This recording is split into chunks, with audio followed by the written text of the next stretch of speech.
السلام علیکم ورحمۃ اللہ وبرکاتہ۔ الحمد للہ رب العالمین والعاقبۃ للمتقین والصلاة والسلام علی رسول الکریم اما بعد۔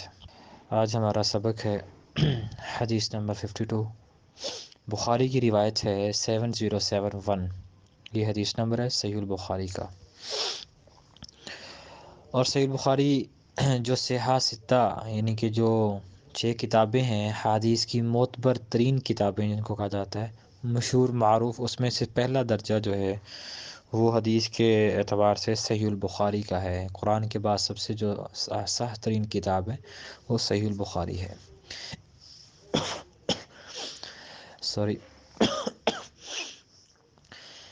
اس میں روایت ہے، اللہ کے نبی کا فرمان ہے، من حمل علینا السلاح فلیس منا، کہ جس نے ہم مسلمانوں پر ہتھیار جو ہے وہ اٹھایا وہ ہم میں سے نہیں ہے۔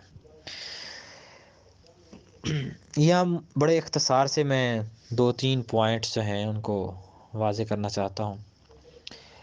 اللہ کے نبی نے کہا من حمل علینا، اب یہاں پہ لفظ حمل استعمال ہوا ہے، اور حمل کا معنی ہوتا ہے کوئی چیز اٹھانا۔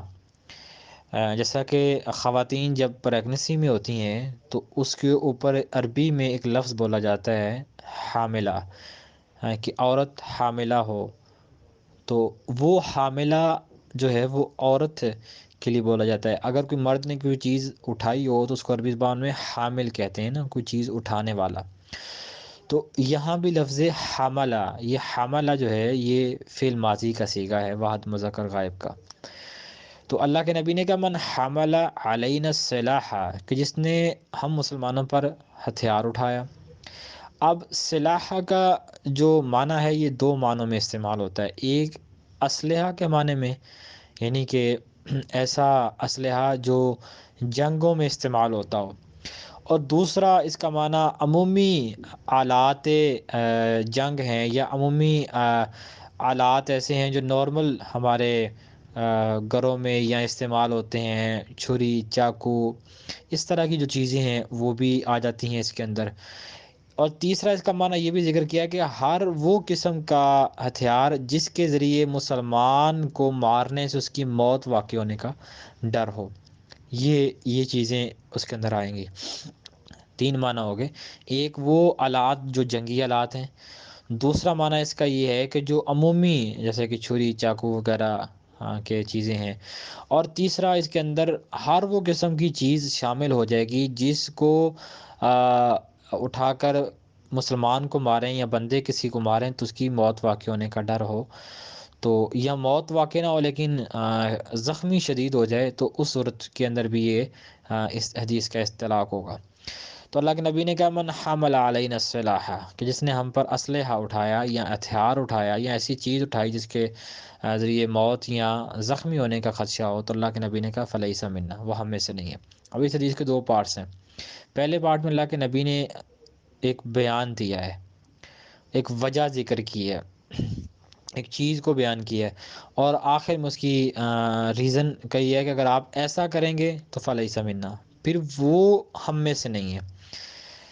اب پہلی پارٹ کی تو یہ وضاحت ہو گئی ہے کہ ہمیں عموماً بات چیت کرتے ہوئے یا لڑتے ہوئے ہمیں بات بات پہ اسلحہ نہیں اٹھا لینا چاہیے، بات بات پہ ہمیں چاقو، چھری اور اس طرح کی چیزیں نہیں پکڑنی چاہیے، اور مسلمانوں کو جو ہے وہ اس کے اوپر اس طرح کی آلات نہیں اٹھانے چاہیے۔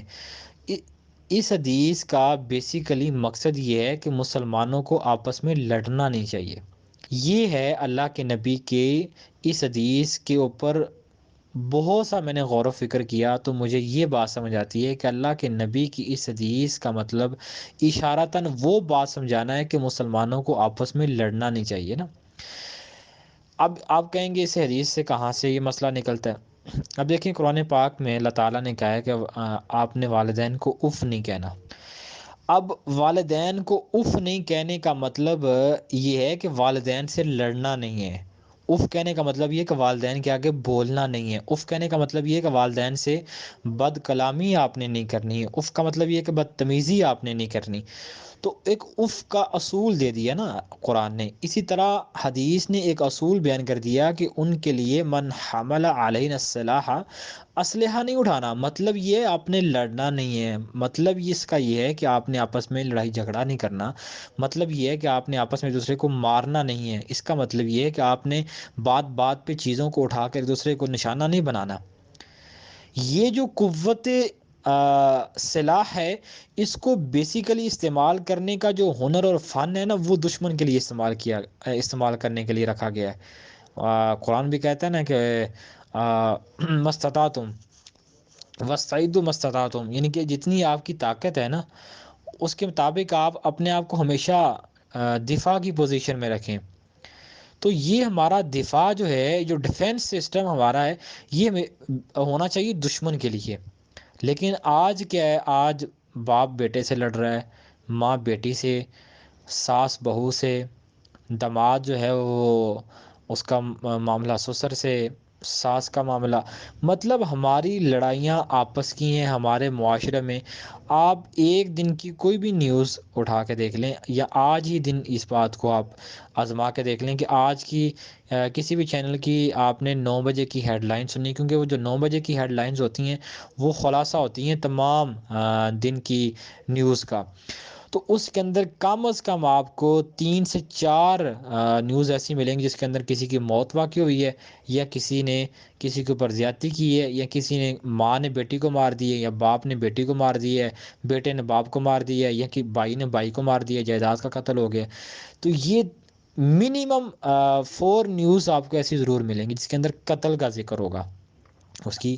یہی وہ چیزیں تھیں جسے اللہ کے نبی نے روکا تھا کہ من حمل علینا السلاح، کہ اسلحہ نہیں اٹھانا، یعنی کہ آپ نے لڑنا نہیں ہے۔ مسلمان کا عزت، احترام، وقار، مقام و مرتبہ اس کو برقرار رکھے۔ اللہ کے نبی نے تو مومن کی جو ایک شان حرمت ہے اس کو یہاں تک بیان کیا ہے کہ کعبے سے بھی زیادہ ہے۔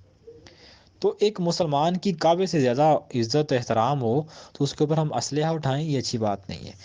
لڑنے کی اسلام نے مذمت کی ہے، لڑائی جھگڑے کی خواتین کو بھی آپس میں نہیں لڑنا چاہیے، لڑکیوں کو بھی آپس میں نہیں لڑنا چاہیے، بھائیوں کو آپس میں نہیں لڑنا چاہیے، بہنوں کو آپس میں نہیں لڑنا چاہیے، رشتہ داروں کو آپس میں نہیں لڑنا چاہیے۔ اور لڑنے کے بعد اگر لڑنے کی کہیں نوبت آ بھی جاتی ہے تو اس کو باتوں کی حد تک تو سمجھ آتی ہے۔ ایک دوسرے کی قتل و غارت کی بات جو ہے، یہ اسلام میں اس کی کوئی گنجائش نہیں ہے۔ اسلام میں قتل جائز ہے، اس کی چند صورتیں بیان کر دیں گی، اس کے علاوہ کوئی قتل جائز نہیں ہے۔ اب اللہ کے نبی نے کہا فلیس منا، وہ ہم میں سے نہیں ہے۔ اب اس کا مطلب کیا ہے؟ اب اس کا مطلب 2 سمجھ آتے ہیں۔ ایک تو یہ سمجھ آتا ہے کہ وہ بندہ ایمان سے خارج ہو جاتا ہے، اسلام سے خارج ہو جاتا ہے، فلیس منا، وہ ہم میں سے ہی نہیں ہے۔ اور دوسرا اس کا مطلب یہ سمجھ آتا ہے کہ اللہ کے نبی نے کہا ہے کہ یہ مسلمانوں کے طریقے پر نہیں ہے، اور یہی صحیح معنی ہے کہ لیس علی طریقتنا، وہ ہمارے طریقے پر نہیں ہے۔ یہ اس کا معنی ہوگا کہ لیسا علینا بطریقتنا، وہ ہمارے طریقے پر نہیں ہے۔ مسلمانوں کا طریقہ لڑنا نہیں ہے، مسلمانوں کا طریقہ شعار جو ہے وہ لڑائی جھگڑا نہیں ہے، مسلمانوں کا شعار یہ نہیں ہے کہ وہ آپس میں اسلحہ اٹھائیں، ایک دوسرے کو ماریں، ضرب کوب کریں۔ ایسا کرنا مسلمانوں کا طریقہ نہیں ہے، صحابہ کا طریقہ نہیں ہے، تابعین کا طریقہ نہیں ہے، تبع تابعین کا طریقہ نہیں ہے، انبیاء کا طریقہ نہیں ہے۔ تو جو طریقہ انبیاء کا، تابعین کا، صحابہ کا نہیں ہے، تو وہ کام، اس کے الٹ کام ہم کریں گے تو ہم کیسے صحابہ کے طریقے پر ہوں گے؟ بلکہ ہم نے تو صحابہ کے طریقوں کو فالو کرنا ہے نا، فَإِنْ آمَنُوا بِمِثْلِ مَا آمَنْتُمْ بِهِ فَقَدِ اهْتَدَوْا۔ تو ہدایت یافتہ تب ہوں گے، ہمارا ایمان تب ایکسیپٹیبل ہوگا جب ہمارا ایمان صحابہ کے طریقے کے مطابق ہوگا۔ تو صحابہ میں اتفاق و اتحاد کیسا تھا، اس کی مثالیں بیان کروں تو شاید وقت کم پڑ جائے۔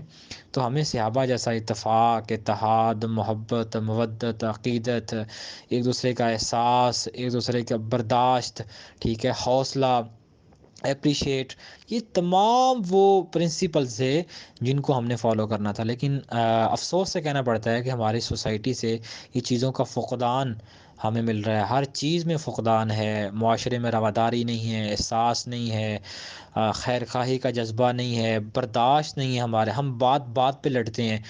مجھے یاد پڑتا ہے کہ ہمارے استاد تھے کہ وہ کہا کرتے تھے کہ ہم نا خود لڑنا چاہتے ہیں، ہر بندہ لڑنا چاہتا ہے، کوئی بات کسی کو کر کے دیکھ لیں وہ لڑنے کو تیار ہو جائے گا، اور 2-3 باتیں کر لیں تو وہ تو مارنے پہ تیار ہو جائے گا۔ تو خواتین میں بھی لڑائی کا ایک پرنسپل وہ زیادہ ہے، مردوں میں جذباتیت بہت زیادہ ہے.